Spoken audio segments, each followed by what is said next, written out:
गौतम की पत्नी अर्चना बहुत ही संस्कारी थी। वहीं मुकुल की पत्नी तापसी बिल्कुल उसके विपरीत थी। वह हमेशा अर्चना को नीचा दिखाने की कोशिश करती रहती। अर्चना बोली, तापसी, दूध गर्म कर दिया है, तुम माँ जी को नाश्ता दो, मैं जरा अभी आई। ये दीदी भी ना बुढ़िया की ताकत बनाने में लगी हुई है। एक काम करती हूँ, मलाई हटाकर पानी मिला देती हूँ। शारदा ने कहा। बहू, आज ये दूध इतना पतला क्यों लग रहा है? माँ जी, अपनी बड़ी बहू से पूछिए। दूध तो उन्होंने ही गर्म किया है, मैं तो सिर्फ डाल कर लाई हूँ। हो सकता है दूध वाला ऐसा ही लाया हो। तापसी का यही काम था, अर्चना की सही बातों को भी गलत साबित करना। दीदी, जरा देखो मेरी ये साड़ी, डायमंड का नेकलेस और मुकुल की डायमंड की अंगूठी। मेरे पापा ने मेरे बर्थडे पर दी है। सुंदर है ना? हाँ, बहुत सुंदर है। अगर आपका पहनने का मन हो तो मुझसे मांग लेना, क्योंकि आपके पास तो इस तरह की ना महंगी ज्वेलरी है ना साड़ी। तापसी, ये तो केवल तन ढकने का साधन है, लेकिन वो सस्ते हों या महंगे, इससे फर्क नहीं पड़ता। बस इंसान का दिल अच्छा होना चाहिए। तापसी चिढ़कर अपने कमरे में आ गई। कुछ दिनों बाद पता चला कि दोनों बहुएं मां बनने वाली हैं। सब लोग बहुत खुश थे।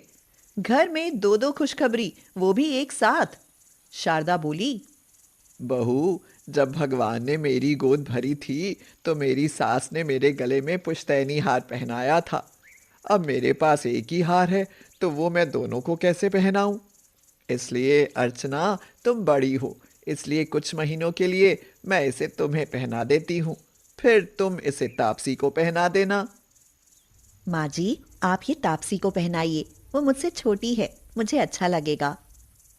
तापसी इतना भारी जड़ाऊ हार देखकर खुशी के मारे फूली नहीं समाई। शारदा ने उसे हार पहना दिया। अब तो दिन रात तापसी यही सोचती रहती। कुछ समय बाद ये हार अर्चना दीदी के गले में चला जाएगा। नहीं नहीं, मैं ये हार किसी और के गले में नहीं जाने दे सकती। ये हार सिर्फ मेरा है। तापसी सुनार के पास गई और उससे बिल्कुल वैसा ही नकली हार बनवा लाई। वह हार तापसी ने छिपा कर रख दिया। 8 महीने गुजर गए। एक दिन शारदा बोली, तापसी बहू, अब गोद भराई की रस्म की तैयारी करो।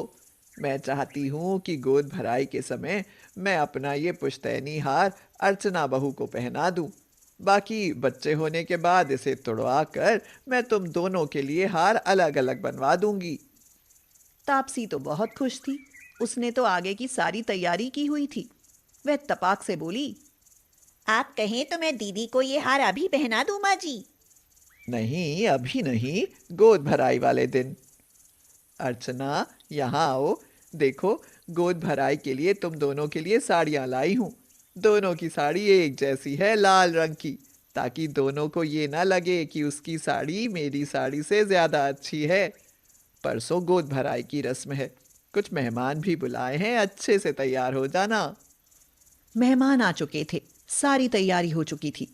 तापसी अपनी साड़ी प्रेस करने लगी तो वह प्रेस से जल गई। वह बोली, हे भगवान, अब क्या करूं?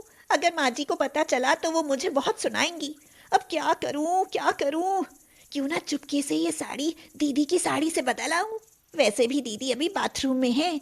तापसी जल्दी से अपनी साड़ी तह करके अर्चना के कमरे में रखाई और उसकी साड़ी लेकर आ गई। तापसी फटाफट से तैयार होकर अर्चना से पहले ही बाहर आ गई। लेकिन जब अर्चना ने अपनी साड़ी देखी तो उसकी आंखों में आंसू आ गए। वह बोली, माँ जी कितने प्यार से हमारे लिए साड़ी लाई थी, लेकिन ये न जाने कैसे जल गई। मैंने तो प्रेस भी नहीं की। अब दूसरी साड़ी पहनूंगी तो माँ जी नाराज होंगी, लेकिन अभी माँ जी मेहमानों में व्यस्त हैं, बुलाऊं भी तो कैसे। अर्चना दुखी मन से दूसरी साड़ी पहनकर तैयार हो गई। अर्चना को आते देख तापसी शारदा से बोली, देखिए माँ जी, दीदी ने आपकी दी हुई साड़ी नहीं पहनी, पुरानी साड़ी पहनी है। इन्हें आपकी इज्जत की बिल्कुल परवाह नहीं। कोई क्या कहेगा, बड़ी बहू ने पुरानी और छोटी बहू ने इतनी सुंदर साड़ी पहनी है। शारदा ने अर्चना से पूछा। अर्चना बहू, ये सब क्या है? मेरी लाई साड़ी क्यों नहीं पहनी? माँ जी, जैसे ही वह साड़ी मैं पहनने लगी तो मैंने देखा कि वह साड़ी बीच में से जली हुई है। लगता है बहुत लापरवाह हो गई हो। मेरी लाई हुई इतनी महंगी साड़ी तुमने जला दी।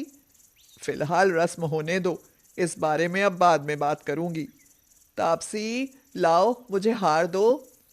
तापसी ने बड़ी खुशी से शारदा को नकली हार पकड़ा दिया। रस्म हो गई। शारदा ने अर्चना को हार पहना दिया। तापसी की खुशी का तो ठिकाना ही नहीं था। अब पुश्तैनी हार उसका था। गौतम बोला, अर्चना, ये 1 लाख रुपए हैं, जरा अलमारी में रख दो, सुबह ले लूंगा। एक जगह पेमेंट देनी है। तापसी मुकुल से जाकर बोली, मुकुल, हमारे बच्चे के भविष्य का क्या होगा? जेठ जी हमें जलील करने के लिए मेरे सामने दीदी के हाथ में लाखों रुपए पकड़ाते हैं। हम जैसे इस घर में नौकर हो। कुछ अपने बच्चे के बारे में भी सोचिए। क्या वो भी आपकी तरह इन लोगों के टुकड़ों पर पलेगा? जेठ जी की तरह कुछ अपने हाथ में रखो। मुकुल के दिमाग में ये बात बैठ गई और वह आए दिन अपने भाई से झगड़ा करने लगा और अंत में बात अलग होने तक पहुंच गई। घर की टेंशन में अर्चना को समय से पहले लेबर पेन शुरू हो गए। सीढ़ियों से उतरते हुए तापसी का पैर सीढ़ियों से फिसल गया और उसे भी लेबर पेन हो गए और हॉस्पिटल ले जाना पड़ा। लेकिन इत्तेफाक देखिए, तापसी ने एक मरे हुए बच्चे को जन्म दिया और अर्चना ने जुड़वा बेटों को। अर्चना बोली, माँ जी, अगर तापसी को ये पता चला कि उसने मरे हुए बच्चे को जन्म दिया है तो वह जीते जी मर ही जाएगी। इसलिए किसी भी हालत में उसे पता नहीं चलना चाहिए।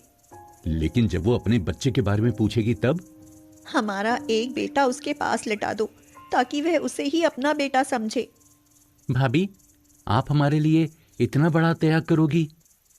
मुकुल, तुम कोई गैर नहीं, मेरे अपने हो और मैं अपनों की आंखों में आंसू नहीं देख सकती।